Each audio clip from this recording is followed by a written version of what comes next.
The important thing isn't can you read music, it's can you hear it. Can you hear the music, Robert? Yes, I can. Hi, my name is Ariman Chandra, and today I'm going to talk about a very interesting branch of mathematical physics.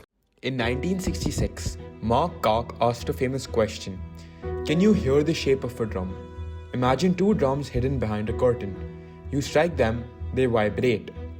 Each vibration breaks into simple patterns called modes, and each mode has a frequency. All these frequencies together form the sound you actually hear. So Koch's question was, if you only hear the sound, can you tell which shape it was? Well, it turns out the answer is no. In 1992, mathematicians constructed two different shapes with exactly the same set of vibration frequencies. The patterns of vibration are different, but the list of frequencies what you hear is identical. This list is actually called the spectrum. So two different shapes can have the same spectrum, which means the spectrum does not uniquely determine the shape. What if we reverse the question entirely? Can a shape hear itself? Take a string fixed at both ends.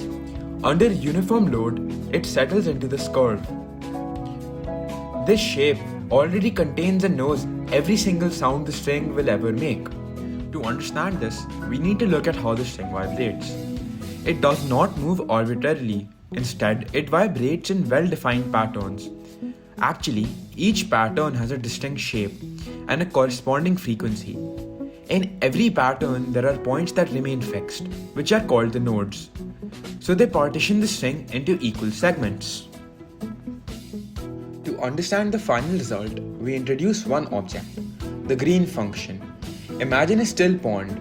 You drop a single pebble at one point. Ripples will move outward. Now change the pond, and we drop the same pebble. The ripples will look different. Now suppose we drop 100 pebbles, each will create its own ripple, but the total motion is going to be the sum of all these ripples. So if we know the ripple from one pebble, we can reconstruct the response to any disturbance. Now let's come back to our string. If we pick one point on our string, plug just that one point, it creates a small shape across the string. If we push another point, we get another shape. So if we add all these little shapes together, we get the final curve of the string. Now here's the key idea. The same string can also vibrate, but this vibration comes in simple patterns, and when you combine those patterns, we get the same curve again. So maybe we were asking the wrong question all along. The shape was always the music. Thank you.